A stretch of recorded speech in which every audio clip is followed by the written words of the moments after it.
Welcome back to the Boks Office. This time around, sponsored by Investec, leading international bank and wealth managers. In the show today, we will be previewing the Investec Champions Cup Rugby. We will be ripping into our special guest and his darkest moments on the rugby field. And we're still trying to figure out if Shimmy ate all the food available at Pick n Pay. So sit back, relax, because the Boks Office is now open. Sadly, we've lost Shimmy to an all-you-can-eat competition at Pick n Pay after they've been announced as the sponsor of the Springboks. But I'm joined, as usual, by my sparring partner, Skalk Burger, and our special guest, Mr. Robbie Fleck. Flecky. Welcome, chaps. Thanks, guys. Skala, how was the traffic? You almost didn't make it either today. I'm way late. The traffic was hectic. Joburg was a long way from Cape Town this morning, boys. It was not normal. Cute Flecky. You got a plushy play. You brought your plushie with. Thank you. I couldn't help but notice your hairstyles, Rob. Thank you. I mean, I'm the last to comment on here. I've got nothing left. But my word, can we just please get a photo of Mike's Bolle super imprinted into the screen? Because that is next level. How hard is it? It's like me upside down. If I walk on my hands, I look like you, boy. How old are you? Flecky. No, seriously. I mean, no, but the two of you can't really comment about it. Sure. That's why I said I took myself. I can't. You're a public figure. You cannot have a haircut like that. I was prepared for the abuse when I drove when I drove here today. It was my son and I went to the barber together. I think he came out better than me. No. I mean, I don't know what he looks like, but hopefully not like you. But also, like you were like 6'2" playing rugby. You're 6'7" now. What was that hairstyle? What's happening? You're going straight into the. Okay, moving right on. I'm obviously just stepping in for Shimmy, guys. We missed Shimmy already, but he will be back next week, and we will have another episode of Boks Office next week as well. Scala, so traffic, you say air traffic bad.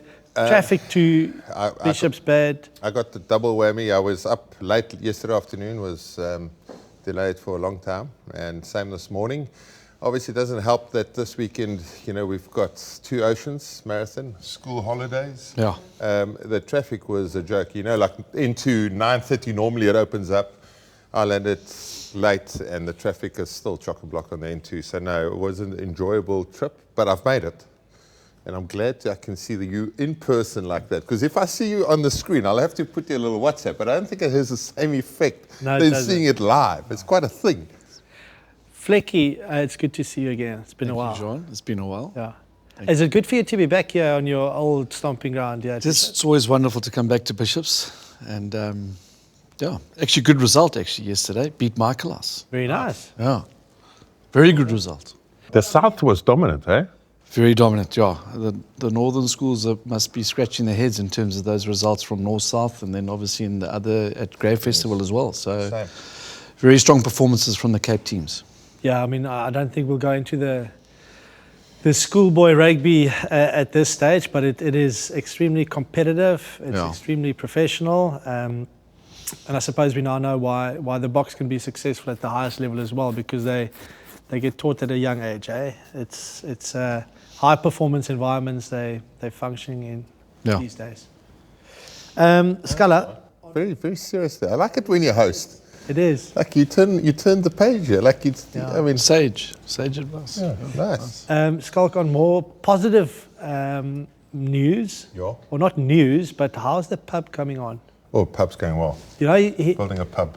So what? Yeah, don't worry, you'll get the invite. At your place? Yeah, my place. Oh no, I've heard about this. That apparently you put on a jersey. When you go to your single level house and then you go level up, normally it's like a nice ensuite main bedroom. No, he's going level up, pub. Yeah, look, I mean, I had this discussion with my wife and went up the extra level. And then she realized what happens in bedrooms with a nice view. And then it turned into a pub. It turned into a pub quite quickly. So like, it was no discussion. It's no discussion. It's a pub and it's a workspace for me and her actually. But yeah, like the roof trusses are going on. Hopefully we get it closed in 3 weeks' time and then we do a nice little outfit. I'm excited about this, guys. So I've been informed by Flo, Francois Lowe, that you have got your jerseys there, and you come in and you can select a jersey to. That's the plan. You walk in, and to the right, you've got like in the old pub, you've got like your cloak room, but it's going to be filled with like say 20 of my best or 20 of the ones I'd like so to have like a on Richie show. McCaw or a Smith or whatever. So you can channel your inner Dion Kaiser. Oh, beautiful. Oh, did you bring it up? Did you just say Dion Kaiser? He did. I thought we weren't going to talk about it. You promised me. I said I was not going to talk about it. But like, I'm not talking about it. Guys, it's years of therapy. Yeah, I'm sorry. No, I don't know. This is a safe space, Fleck. It is a safe space, you're right. Yeah. No, we're not going to talk about that. Exactly. Again, we're sticking to rugby and we're sticking to more positive stuff. Hong Kong Sevens. Did you watch any of the Sevens by chance this weekend? Not to talk about the performances, but new stadium there in Hong Kong. Everyone said it was amazing, the new stadium. Yeah. I was there last year with the last one in the old stadium, and I mean the south stand, I had to go in there down 10 beers, had to remove myself before I couldn't be in a corporate gig straight after that. You do the long lunch, don't you? I do the long lunch. So I didn't make this year, but I'd like to go back there next year. Look, it takes a while to recover from a Hong Kong Sevens, but I'm glad the new stadium worked and like everyone flocked to it. Obviously Australia dominant. I just, I sort of lost interest when the Blitzbox bombed out. Yeah, you do kind of lose interest, but I think we've seen a little bit the Sevens circuit decline a bit in terms of interest, but are we seeing an uptick now again or not really? Because it's a little bit concerning in terms of that, because it was a good product. Oh, look, I think that Sevens is going to be still around for a long time. I mean, the way that, look at the success of the Cape Town Sevens. I mean, if Hong Kong's on the rise again, that's something that I'd love to go and watch with my kids one day. Yeah. But in terms of the teams and the standard of play, I mean, it definitely is on the rise again. And the Blitzboks are competing. I know they had a poor tournament. Where did they finish? 9th or something? But they're still, second or third on the overall log? Fourth. So they're within a shot, aren't they? But I think you've got your marquee event, which Hong Kong, I think, leads it. This Cape Town event is a massive event. I think there's a few things that sort of, especially down in Cape Town, changed it. There's like we had a World Cup Sevens, which is different to obviously just a normal... The circuit, circuit, which was confusing for everyone. Remember, we watched the Blitzboks play 9:30 on a Friday, and they got knocked out 11 o'clock the next morning or the next day it was. And then I also think, the schedule has changed with all the females playing with the men. So I think once people don't like change that much. So once... everyone acclimatizes and the girl game is coming on leaps and bounds because of it. They're actually good fun to watch. I think people will get back into the stands. You never played there, Flecky, did you? Hong Kong? Yeah. No. I wasn't a Sevens player. Not the fittest around. How many Sevens did you do there, I only did Hong Kong once. So did you? Yeah. So I did 1 year of the circuit, which was unbelievable. 02. End of 2001, start 02. Which was amazing. I don't know where Freddie, our producer, is going with this line of questioning. The loosest place you ever played at, Flecky? Like, could there be? I mean, you with the Varsity Cup now as well. Do you see? Do you see anything there, or was it in your playing days? I don't go out to the students. No. I guess Hong Kong is definitely up there. Singapore, good fun. Whenever we toured there. With Super Rugby? So. With Super Rugby, yeah. So, there's lots. Buenos Aires, I like. Buenos Aires is always fun. It's always but also like sometimes weird places. I remember like Palmerston North, John. So we played the Hurricanes twice there. We beat them twice, weirdly. There's nothing there. But then we went to this pub. Obviously, the whole town's there. So interesting characters, but then Jason Eden was sort of leading the charts with the big mullet man. The mullet, yeah. We ended up in his garage, okay?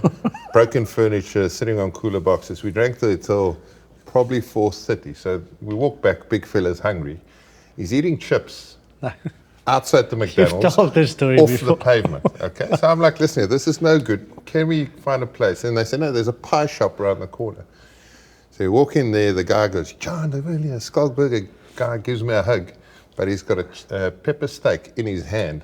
Next moment, I just feel these two clamps from behind. John clamps his hands together, starts eating his pie. So obviously I had to buy 3 pies, one for the fan, that John just tried his pie, John, and myself. Palmerston North. Palmerston North, it was always good fun, but it's also like, sometimes people say, what's the best place to go? And yes, a Sydney or a Buenos Aires or, Mar del Plata, I played 7th there, amazing.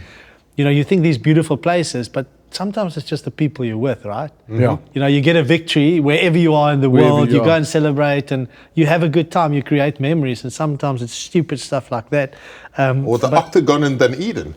Yeah, well, where you stole McDonald's. No, They're like, yeah, that's fine.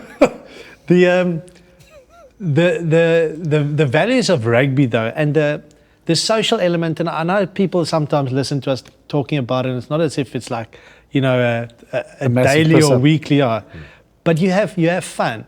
The Barbarians rugby, I mean, you played for the Barbers. Is that the best week in a rugby player's career at times, where you have the social element, you get to play with guys you play against so many times, and then you out to play the game of rugby with world-class players, knowing that you build up a reputation, and if you don't perform on the day, even though you might have had a jaw during the week, reputation goes down. Is that like the best week? Look, for me, I actually didn't. I got invited 3 times, and I was injured all 3. So I never had the fortunate experience. But I'm the biggest fan of it, and obviously speaking to you, gents, about the experiences you had. I mean, there's nothing better than playing with some of your mates that you have played against at the highest level, and you get to spend a week with each other, have some beers, talk some rugby stories, and go perform at the highest level. I think it's should be the most amazing rugby experience ever. Yeah, I absolutely loved it. I did 4 of them, played the All Blacks twice, managed to beat the All Blacks in one of them. I did one where it was super special, it was Rishi McCaw, Jerry Collins and myself was the loose forwards. Next year I did one, George Smith, Rocky Elson, myself was the loose forwards. Did the 2 of you play in one team together? We played twice together. We played twice together. One at Wembley against Australia and once against Fiji. We had Frank the Tank Halai on the winger. I don't think he slept for the first 4 days. What was the story there? We all got in. What time did you get in? Like 4, maybe 5. Frank the Tank walks in there. He goes 5 p.m. Yeah. Like basically just went through 3 days of it. But I think the ultimate team building, and also like you've got perceptions about players. You play with a player. He's from a different country, he's playing in a different jumper every time, Super Rugby, and you build up a perception to his media or whatever he is, the way he reacts on a field, and then you meet him in person and he surprises you. And I think that was the best part of it. And it's almost sometimes you meet those guys and you build up a bit of a friendship, and he will be the toughest competitor when you play against him again. I think that's the beauty of rugby as well, is he wants to prove a point more than anything when you play against him again, because he's your mate. I think the closest I ever got to that was in the 99 World Cup. So we played in the semi-finals, the playoffs, third and fourth, and we beat New Zealand, and then obviously Australia beat France in the finals, and then you had that award ceremony dinner post. And we had the biggest party ever with the New Zealanders and the Aussies. And, friends for life after that, and then like you say, afterwards, then because you've, had that friendship built over that World Cup with these guys, shared beers, shared stories, then you go play them in Super Rugby, the likes of Christian Cullen, like you say, they go even harder, but then that beer is sweeter afterwards. So amazing experience. That's the closest I've ever experienced to where rugby, spirit and camaraderie is together. Yeah, I think it's so cool. Let's get to the rugby. URC this weekend. It seemed like the Stormers, 17 zip up. It seemed like they were going to run away with it, and then managed to just implode and lose that one. Yeah, I mean, if Dobbo is not dead yet, he might be dead by the end of the season. I think it's the coach killing syndrome they've got. I mean, the start's absolutely perfect. They're actually quite direct. Like Evan Ristry is a good example of it. Sasha does the drop goal when, we're on the front foot. We get lucky with a Ben Loader, slash intercept, scores a try, 70-0 up. And then, unfortunately for them, it's game discipline and discipline. Sasha Feinberg, I think that was the turning point when Nick Balakoon kicks the kick over and he sort of just puts his shoulder out, gets the yellow card. And that, when you put a home side under pressure away from home, you just want to drive it home. You don't get 17-0 starts on a platter, never ever. And then it became a bit of an arm wrestle. I must say, second half, they lost Neutland for sheer captain, but what the hell must he do? Do you see that tackle? He's on his knees. The ball carrier's basically put his head between his arse when he saw him coming. He hits him. And for me, referee first point is no foul play. And then he gets coached into the red card by the TMO. So, I mean, that was unfortunate for them. But, yeah, the Stormers, it's almost like, I don't know, we would like to see a couple of trainings, and they must do the same way. The good and the bad sit right next to each other. Scott, for me, I think they're playing well. They went through a bit of a dip, but they're starting to find some form. I think they lost their way a little bit. They were a little bit loose in their play, but like you said, they're going forward again. They found what they were really good at, a year or two ago. And if I was Dobbo, I wouldn't really be scratching my head about these losses. I'll be going, look, we're actually playing some good rugby, and we've put. Was it the Scarlets the week before? The Bulls win was massive for them. Massive win for them. Then the Scarlets' performance was good. Yeah. And then obviously against Ulster, I thought it was a dominant performance, just some loose ends, that let them down. I would be quite confident going into the playoffs, if I was the Stormers. And it's more the discipline that's referred to as well than two anything yellow else. cards and a red card. And then sometimes in-game discipline, we lose the plot as well. Sometimes you get into that that boring kicking game, and you've just got to stick to your structure. Yeah. Put pressure on them until the bad kick comes, and then you can, Gaza and Warwick. But they like forcing it. But they've got an extended home run now, don't they? So that's my question. We've got 4 games at home. No doubt they'll make the playoffs. I've got no doubt about that. Can they go all the way? Because probably going to have away quarterfinal, semi-final. Against Leinster or Glasgow, isn't it? It's irrelevant who they're against. The question is, can they make it all the way? I stand to be corrected here, but I think the Storm is only 4 points off 5th. They're 10th on the log on 35, and I think 5th place is 39. So, we've got Connacht, which I think has always come quite close with us in Cape Town. I think that's up first, and then we've got a run of Benetton and then 2 Welsh sides to finish. Dragons and Cardiff. I think we can get 19. If we get 20 points, I think we quite possibly finish 5th. If you take into account the Bulls, got Munster and whoever away 2 tough games, and Glasgow, and so to the Sharks. And those teams pretty much, with the fact that they're playing Challenge Cup now, they might be abroad for a month. Yeah, and the squad's at a stretch as well. So, can they go all the way? I don't know if we can win this competition. There's a big elephant in the room, and that's Leinster. Yeah. I mean, they send across their 2nd or 3rd side, and they beat the 9 Springbok Sharks side. It'll be I don't think we can go all the way, but I can definitely see us featuring in a semi-final. I agree, yeah. The Bulls beat let's call it Leinster B team, their first loss of the season, but then a pretty much academy team of Leinster went and beat a Bok-laden Sharks team. How concerned would they be? Unfortunately for my sons, watched that whole game, and I was calling 5-all draw at one stage. You remember when the Bulls the Sharks played the Reds at 6-5. It was one of those games. So conditions are tough. We understand it. When conditions are tough, you think with Bongio Manambi, Oxenchev, Ben Jason Dixons, Vincent Koch, Chachuka, Sia Kulisi, Jordan and Jaden Hendricks, and then at 12, Esterhazy. I think you're perfectly set up to get proper dominance up front, get over the gain line, 1-2 phases, get into your kicking shape, put them under pressure. The amount of errors the Sharks make deep in their own half, even when they do get 22 entries, the only thing they had on the weekend was set piece. And it took them a long time to wear them down in the scrums, even though they had dominance. And then line-out errors, a lot of them. And that robs any team of momentum and energy. And when you try harder, then you go out of system, and then you make either individual error or you concede penalties. Investec Champions Cup and the European Challenge Cup preview. Let's start with that. There's a great chance for a South African team to win a European Cup again, but unfortunately that's in the European Challenge Cup. We'll look at all the matches now in a second, but how gutting is it not to have one of the South African clubs still competing in the playoffs of the Investec Champions Cup? Yeah, I mean, that's something we need to get right. Yeah. I think what was disappointing is the way sort of it ended up with the Bulls sending a 3rd stringer side there. Obviously lost that home game, which was gut-wrenching for them.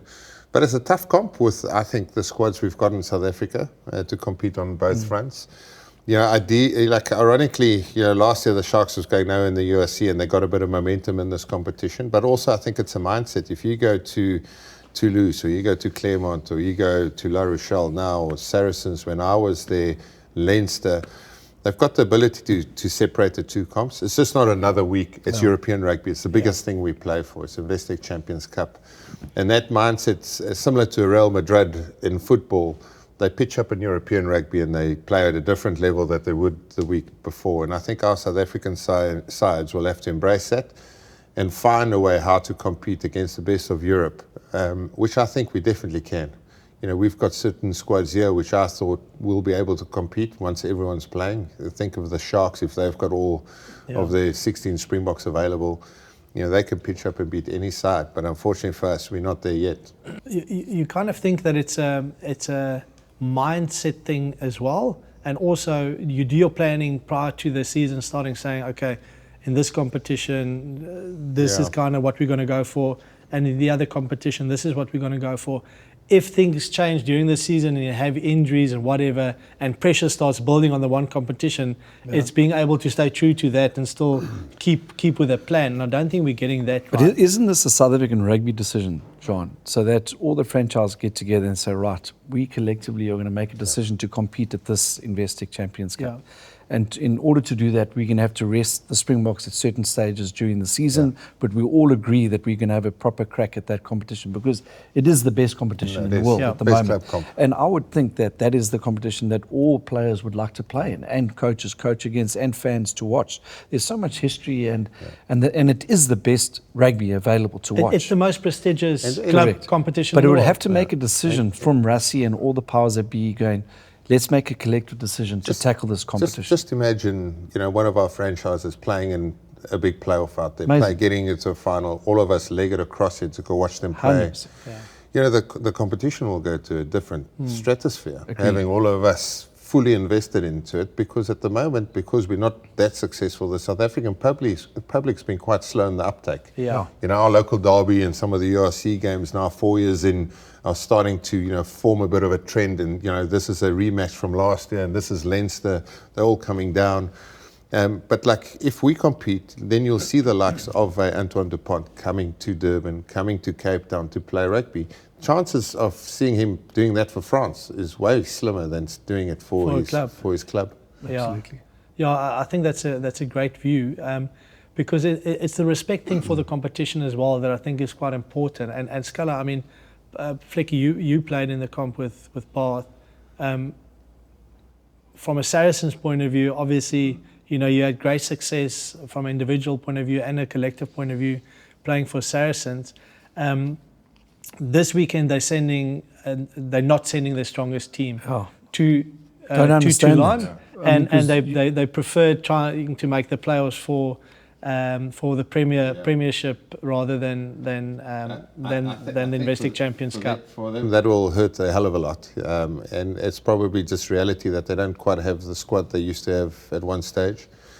The guys are defending champions, and they've won it 3 times, and surely you got to honour that. And they're obviously feeling the pressure in that Prem chase. That Prem, finishing top 2 is so important in the Prem. To make the playoffs is quite tricky there. Obviously, Bath's doing well under Johan van Graan, so to Northampton. I mean, that will be a big call for a place like Saracens. Look, they still would like to go and compete best they can.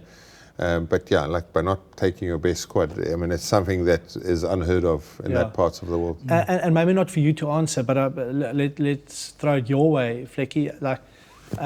The history of the competition, the history of Saracens, is it a little bit insulting in not sending your best team there this weekend? I know that the coach also said that they're sending their best team that's available. But they're resting the internationals.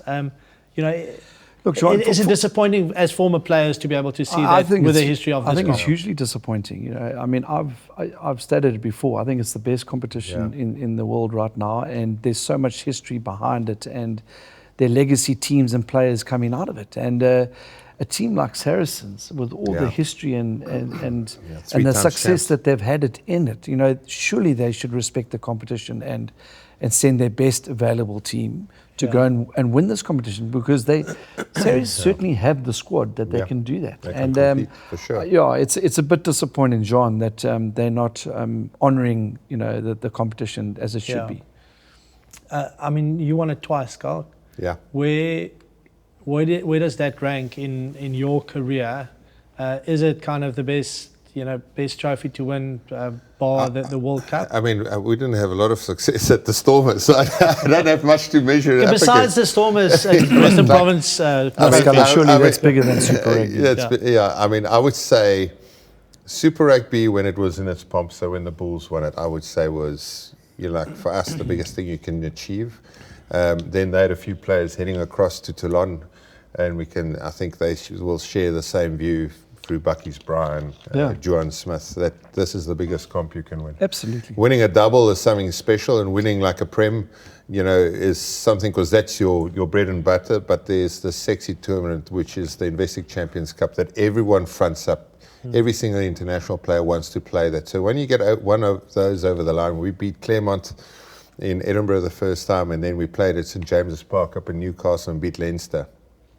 And that's where Goody went on the week-long piss-up. That's what it meant to all of us. I mean, I think some of us had to play Jersey for a week. Some of us, he had it like 3 kits, but like he was smelling like piss. Everyone said, and he said, "No, I smell like success." But like that's what it meant to the team. Some of us had to front up the next weekend against Worcester, which was a hard 80 minutes. But anyway. Rob, for you, I mean, were you involved with Bath? Yes, I was. In the comp? It was in my last year, and we played against Leinster. And look, we weren't successful. We were still growing at that stage, but we won. We were top of the log in terms of the premiership, and at that stage, Bath was on its sort of recovery stage. So the premiership was very important. But you speak to all the players there. The one competition was the Investec Champions Cup, and that's what everybody wants to win. It's the prestigious competition, and as I say, the history behind it is huge. So that should be the motivation to keep doing well in that competition. It is just such a prestigious competition, and South Africa involved now. I think we need to take it seriously. We need to respect it because it certainly deserves that. Now, for our local teams to qualify for the Investec Champions Cup, it's 2 ways: either through URC or then through the Challenge Cup and winning that. We've got 3 games this weekend, pretty tough fixtures, all away games, Edinburgh versus Lions. Yeah. How do we see that one? I mean, it depends what Lions pitch up, I guess. I mean, you can't, that first half performance is not, I think, what they stand for. So like big introspection. I don't know if their focus will be with that, or do they come back and try and get to 50 points and qualify through top 8 in the URC, something they haven't achieved, so I'm sure that will be part of it. Playing away is tough, especially if you don't have a lot of quality, so I worry for the Lions this weekend again. It's a bit more familiarity, at least, with Edinburgh playing them in the URC. Yeah, I think they'll bounce back, Sculler. I think, that performance would have hurt against Glasgow, so I think they will see some opportunities against Edinburgh, not quite the same sort of outfit as Glasgow. So I'd like to think that they would bounce back. Weirdly, their line-out functioned well on the weekend, and they the rest didn't, but like their line-out was good.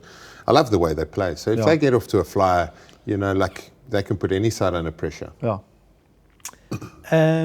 So what do you say? Can Lions do it? I go Edinburgh there. You go Edinburgh, you go... I'll go Lions. Nice. Okay, Bayonne versus the Bulls. So the good thing is the Bulls there with their squad, because they might be there for a month. Because they go Bayonne. Is that a good thing? I think it's good. They've got the strongest squad there. They've got to use whatever they've got available. Yeah, true. And if you go across for a week, you might just send whoever. They've got their full squad there. Is Jan Goosen there still? Is he going to cross or not yet? I'm not too sure, actually. What I do know, however, from a squad point of view, Bayonne is also on the rebuilding at the moment, and a Manu Tuialagi is right at the centre of that. He might cause them a bit of trouble. Yeah, good luck, Harold Foster. It's coming. It's Or coming all David Krill. or David Krill. No, Bulls will win that. Is that a concern for them, Flecky? Like the Bulls have got a pretty decent squad as well, and they have been rotating quite a bit. Yeah. Does that create? Sometimes when there's a balance. Sometimes you overplay the guys. You start the same team week in and week out, and you overplay them. But the other side of it, there's a sense of familiarity every week, and you're really in sync. Have the Bulls got it right? I think they have, and they've got the squad to do that, you know, in terms of rotation, giving guys opportunities, getting fresh legs. But it's a business end now, so I feel that they're going to go, and try and win, both competitions now. Yeah. So it's also good carrying opportunity. a fair few injuries. Like obviously on the weekend it was nice to have, they had a power-packed bench, but like Marcel Coetzee played really well. Yeah. So too did Eskom when he came on. His arm car looked amazing off the bench, like he has done the whole season. Surprise, Keegan Johannes at number 10. Yeah, that was a surprise selection. He's been quite neat though for me. Like the test will come this week at an European level where you feel a lot of pressure. Yeah. The fact that they've lost Willie Leroux, I think, is quite a big one for them, just from an attacking threat point of view. Devin Williams looks good against Zebra. I don't know if he's got the firepower to pull the strings against a better side, but I like the Bulls. Bulls for the weekend for me. Yeah. Leon versus the Sharks. Can the Sharks go on a run again? It'll be disappointed. This week, I think this weekend's result will really hurt them. Same with them, eh? They also play URC straight off the back of that, so they'll have all hands off deck. I know, like Eben Etzebeth's still injured. There's a bit of a talisman for them, but they've got to bounce back. I mean, they got a victory against Zebra, but the problem was the way they played. Was horrific. They could so easily have lost that one as well. Probably should have lost that one. I don't know, Leon's a tough place to play. Played a game there against Dion Branas-Ferry, which, no ball carries, just chasing rucks for 80 minutes. At 36 wasn't ideal. And then our plane had a flat wheel on the runway, so we stayed over and then had to drink brandy with him in Albertus Buckle till 5 in the morning. It's also by maybe... throwback, quite a loose jaw there. We saw some weird people out in Put it in the list. Put it in the list. The culinary capital of France. Can the Sharks pull it through? You're not convinced? No, I'm going to go against the Sharks. I'll go Leon. Yeah, I agree. It's difficult to go for the Sharks on the basis of the performances the last Well, that's couple what of I weeks. say. It's inconsistent. You just don't know what's going to pitch up, right? Yeah. So, look, I mean, if you look at the team, the team on paper looks like they should be, dominating URC, bar Leinster. Yeah. Okay. The Investec Champions Cup. We do not have a South African team competing, unfortunately, in the playoffs, but we still have some South Africans competing. Ergis Snyman, Joanno Augustus, Trocki, Tyrone Green. They've been pretty impressive. I mean, you were still coaching Trocki. He's gone well at Northampton. Unbelievable, and he suits their style, right? Yeah. So they need a big ball carrier busting it through the middle there. He's been phenomenal for them. I think he's one of the top try scorers in the Premiership last year, and this year again, he's just it just suits their style. I love the way Northampton. You often see these big eights go well there. Remember Thomas Waldron, Thomas the Tank Waldron, and Johnson. Remember Johnson? Ashley Johnson. Ashley was at Wasps. So he was eighthman and then swapped to hooker, but did a bit of both. But he did so well there for ages. Is Harlequins playing Leinster this weekend? Yes. Yeah. Leinster Harlequins in Dublin, so that'll be a tough. We'll get to the predictions now. I just want to talk about those players. You speak Northampton, you speak Chalky. Is it quite nice for you to see as a coach, because I didn't play with him, but got in contact a little bit when he was in the Stormers setup. Very reserved guy. Yeah. Very much Afrikaans, and going over there, and it's kind of one of those guys again where you think he's going to struggle over there, and he's absolutely blossomed. Jean, that's exactly it. Here, nice guy, very quiet, humble. Didn't work really hard on his game. He had a lot of natural talent, and he came through the SA junior box system, whatever. And I think he played in the tournament. But when he was with the Stormers, he just didn't quite, go to that level that we all expected him to go at. But when he went overseas, I thought, that's going to be a tough one, because he is a reserve guy, completely foreign environment, but he has absolutely thrived. I think they've worked on certain things in his game. They've empowered him. You know, they got his work rate off the ball up because that was a bit of a problem when he did play. His weakness. His effectiveness was never in doubt. Yeah, but you know, when he had ball in hand, obviously really destructive, and he's shown that throughout his career. So he's fitted in like a glove there, and I think they just really appreciate who he is and what he contributes to the group, and massive success. Also goes to the Midlands, which is traditionally quite a hard place to go to. You know, Northampton, Leicester. Yeah, it's tough rugby places. So yeah, when you don't get there with a lot of rope to hang yourself, you get signed and you've got to perform, which do you remember Vermeulen, Oswald? Remember he struggled, Jacques Vermeulen. So he struggled at the Stormers. Same thing, pedigree, SA Junior, Boks. Also was maybe just, you know, relaxing, didn't really train as hard as he should have when he was here at the Stormers. And then when he went to Exeter, he became a phenomenal rugby player. Out of your comfort zone. Totally. You know, Donna Munt. Bit of pressure. Donna Munt was another one. Donna Munt was like plugged into blindside flanker for Exeter for years. Yeah, played for England. The one guy that went over with a bit of a pedigree is Ergis Snyman. Only a little bit of a pedigree. He's lived up to expectations for Leinster. You know, making the move from Munster to Leinster, brave move. You can do this nowadays. Back in our days, like we couldn't go play for the Bulls, could we? No. You know, like it's easy when you're in a different country, but I mean, the go-go gadget arm, the Viking, you know, like he's show business. Like when he's on, like he adds a different element. You know, I mean, for Leinster to have that squad and then just casually flop in Ergis Snyman, he's got a big role for them to play, especially in Europe, where you fight fire with fire. Your URC, you get mismatches here and there. Europe, you come up against tough French opposition. There's a lot of them that look like Ergis Snyman. And it's also, it's squads rather than just the 15th. You know, your 23-man squad is so important. Is that why Leinster's been so dominant in all competitions really as well, even though, yes, didn't win trophies and it's once-off games that they lost in playoffs, but being able to bring in, with the quality you've already got, bringing in Ergis Snyman, Geordie Barrett, Robert Slimani, he's been pivotal to them, So with that pathway system, I love the Leinster way. You know, it's like the way they play the game, the way they, you know, think about the game, how important foreign players are to the whole, you know, franchise, and how they add value to youngsters. The pathway system of getting all the top, you know, schoolboy and university rugby players into their academy system, grooming them, and you know, and that combination with experienced international players, overseas-based players, you know, it's a perfect sort of fit, and that is why they've been so successful. They've got no problem bringing in foreign coaches either. They've always looked abroad to get in foreign influence because they want to grow and develop, and they don't just want to do it, you know, their own way. They're keen to learn and grow. So they will be successful for, you know, for a long time. And they've got the money coming in, sponsorships, etc. Because of where they're based.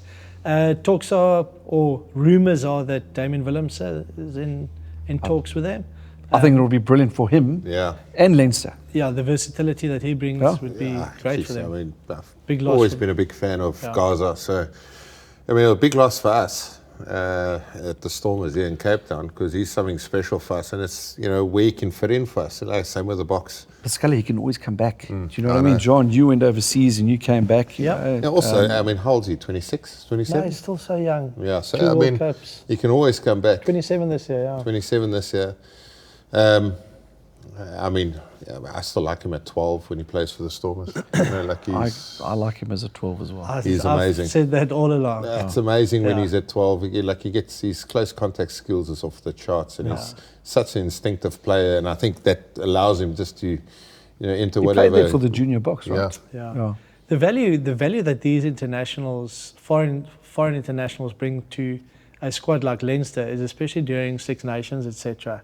You know, when you need to be, you know, after this now, you need to be resting them. Now these internationals form the core of your squad. They give a little IP over to the youngsters that's in that environment, and I think it's brilliant. I think it will, you know, for Damien, it'll be a fantastic life experience, and from a rugby point of view. The Leinster model, the Stormers could copy that model because of the schoolboy talent that's here, the university talents that's here, the natural sort of intake.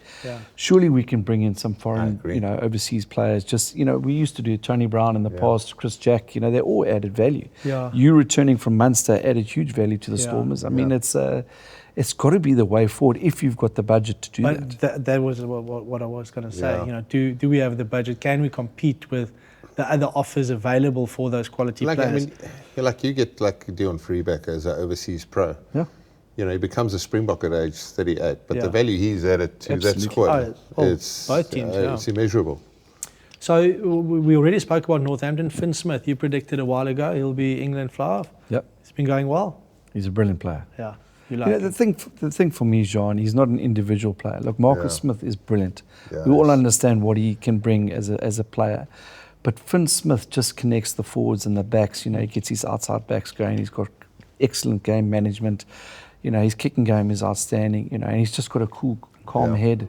You know, and for me, England's game has changed since he's got into that position. And you know, if I was the Lions, I mean, I'd even be looking at giving him an outside shot. You know, not as a starter, but certainly as part of the squad, because he is that type of player that can connect. That Flav starting with Lions, Flav starting berth is going to be interesting. Yeah, it will be an interesting one. What role you've got with Finn Russell? Where does he fit in? You know, does he chase it off the bench? Do you actually go like, we're going to play rugby, proper attacking rugby? Because England's attack's been beautiful. You know, like they've been trending for a long time, and they've attacked. But that 9-10 combination and the fullback combination of Northampton, I mean, they're in the top 3 stats in all attacking parts of the basically, the game. whole backline was playing for England at the end. They could pretty much pick a whole Northampton backline there if they wanted to. Sculler questioned his defence a little bit. Happy with his defensive efforts? Solid. Finn Smith? Yeah. Yeah, I think he's. Yeah, I think he'll get found out there eventually. But like, I mean, you're a fly off. I mean, you spend time in the tackle fight. You know, like you look, you know, what's coming, say, if he's at Lions, you know, like Karevi was probably the one you look at, you go, you've got to, but who's going to stop him? It's not like, you know, it's not like Finn Russell's going to tackle him. Yeah. You know, you're going to spend time in the tackle fight and hope for your mates to bail you out. And I guess, you know, like down here in the Southern Hemisphere, there's a few 12s that can keep you busy as a number 10.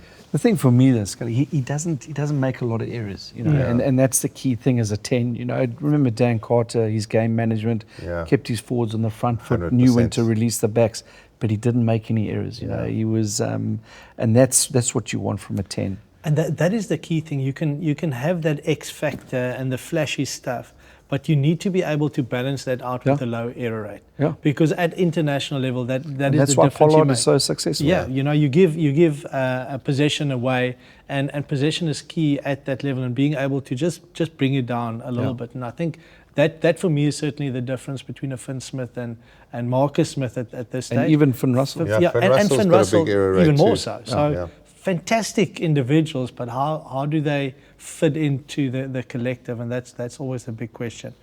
Okay, let's get into the Champions Cup, Investec Champions Cup predictions. Do we think Toulouse is looking good? They are just a world-class team. Obviously, Leinster will have something to say about that. We won't see Toulouse with DuPont there. No. How big a difference would that make to that team, and what bigger loss is that for them? So I was looking actually at the stats. DuPont is the most offloads in the competition, most carries in the competition. So that says something about their game, the way they play. So, you know, without that dynamic of a 9 testing like 10, 20, 30, you know, around the fringes of the rucks, and he's the runner, you know, what type of game are they going to play? Does the next guy come up, and does he offer the same sort of threat? Toulouse is a world-class outfit. For me, they're the best rugby team in the world at the moment, and I love the way they play, and it's this French way, and they back it regardless of results. And there's just so much. The way the French played at the end in the test matches, they were just phenomenal. Intermax back, which is a big change for them. I love him. So, like, I still think they're favourites, but then that Leinster squad, you look at the Leinster squad and you go, Ergis, Neyman, Geordie Barrett on top of it. You get guys who's Irish now, but like they all used to play Super Rugby against them. You chuck them in the mix. I mean, you can't wait. You can't script that game. That's going to be super exciting. We've mentioned those two teams. Which other team stands out that can be competitive and can potentially beat one of those? Bordeaux. Yeah, Bordeaux plays. Most tries in the competition, 33, I think. Yeah. They're phenomenal attacking outfit. Yeah, Damien Penaud, Jalibert. Yes. Yeah, Luku. How good is that? What about, I mean, La Rochelle hasn't been on form, but big games, they've got some body types there that can squeeze the life out of you if the game fits. And what about Northampton. Where can we go? Where can we go? Northampton. One English outfit. No, I think also. So for me, also looking at, so we have Saints versus Claremont. Yeah. Toulon versus Saracens. Yeah. Cast versus Benetton. Leinster, Quins. La Rochelle, Munster. Glasgow. Might be a surprise team. Yeah. Tigers. Bordeaux, Ulster. Toulouse, Sale. So all those teams with a home ground advantage. Yeah. I think can stake I mean, the ones that we've mentioned that can potentially win it, they've got home games. So it's going to be. I can't see any of those playing away from home. I mean, like before they obviously won the comp, I backed them as the dark horse in the URC, and they lost their quarterfinal with a red card. But like they might be a dark horse in this comp. So okay, let's get into it then. Okay. Predictions, okay, and talk a little bit about these teams. Saints versus Claremont. Saints. We've just said Saints is our English side. Yeah. English side that can actually go all the way. Key player in terms of getting a result, Stephen Smith. Absolutely. Yeah, we give Trocchi a go there as well. Yeah. Their 9, do you remember his name? I can't remember his name. He's a good player. That's what I said. So the 9-10 combination Yes. for Saints is key. Again, Mitchell, good kicking game. Yeah. Yes. You know, so exits well. They've got good guys in the air on the wings. Good punch in terms of their midfield. Yeah. It's a proper team at this stage. It is a proper team. Yeah. Toulon, who's been impressive versus Saracens. They're playing at the Stade Mayol, aren't they? Correct. Yeah. Hard place to go and win. I mean, I think when we were there, we were the first side to beat them there in 6 years or something. So we go Toulon, especially taking at Saracens have taken a few players, put them in ice, not taking them down. Look, they'll be competitive. But yeah, it's a hard place to play. Toulon are interesting. I mean, are there any standout players, named players that have come out that are in the current squad? He broke the record. He came back. I don't think he's there anymore now. But Maanone was back there playing a couple of games He's again. back playing rugby at the age of 43. I mean, how does he do that? He would be playing with guys like, he would have made his test debut in 2004 or 5? No, 2003. I even played Super Rugby against him. 2003. Okay. Yeah, so like he'll be playing against kids that was born. Yeah. Same year as he was playing for the All Blacks. Toulon to win that. Yeah, Toulon to take that one. Cast versus Benetton. Cast, home game. We got to go Cast. Cast, You've got to go Cast. Benetton like to give it a bit of air. They throw it around a little bit. Yeah, Picketeau in the middle, isn't he? In the midfield. They're quite dangerous on attack, but Cast just play. Like that centre combos is proper. Picketeau doesn't even make starting. Doesn't he? I think he might be injured. Yeah, because they've got Brex and Minicello.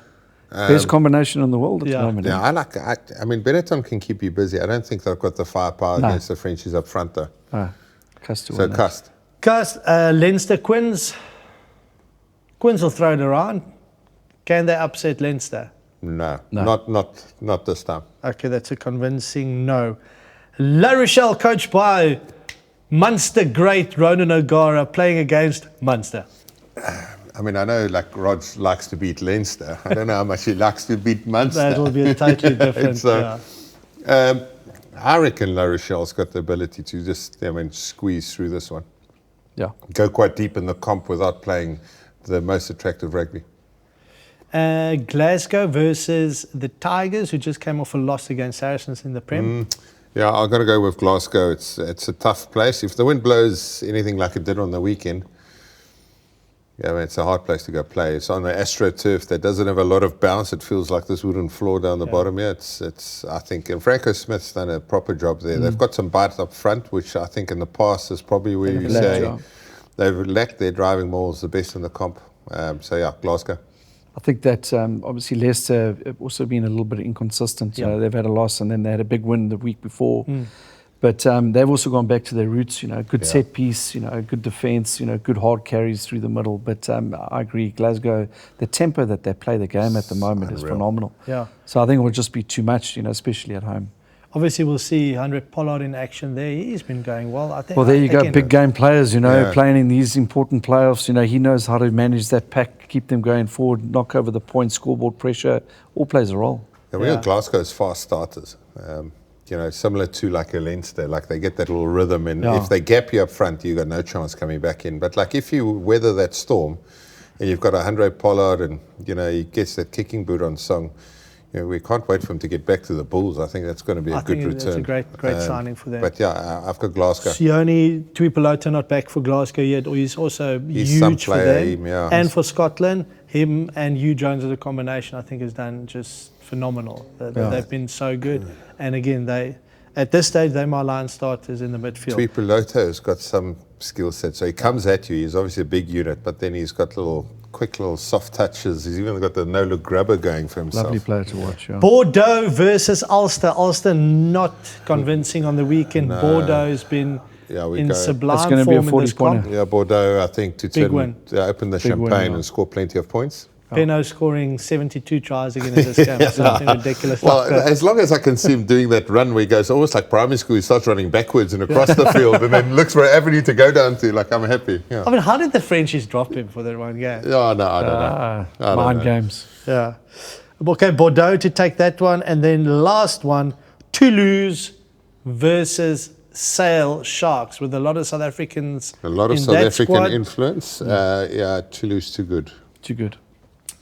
Oh, oui. Oui, oui. Très bien. Guys, that is it for the show today. Thanks, Johnny. That is our predictions for the Investec Champions Cup. Saints, we've gone all with the home team to win. Northampton Saints, Toulon, Castres, Leinster, La Rochelle, Glasgow, Bordeaux and Toulouse. Still, looking at those fixtures, Toulouse, your favourites. No, I'm happy. Toulouse, and I can't look past Leinster. That Leinster squad's got some special players. Yeah. I Toulouse to win it. The competition. You contradicting yourself. No, Toulouse to win the entire thing. To lose or to win? That is sadly all we've got for today, guys. Next week we will be reviewing the round of 16. Thank you very much to our very special guest, Flecky. Thanks for joining us again. Thank you, John. Thank you, Sculler. Sculler, thank you as always. And thank you to Investec for sponsoring the show of the Investec Champions Cup. Next week, Shimmy will be back. I won't be here, which is very sad. But for now, the box office is closed.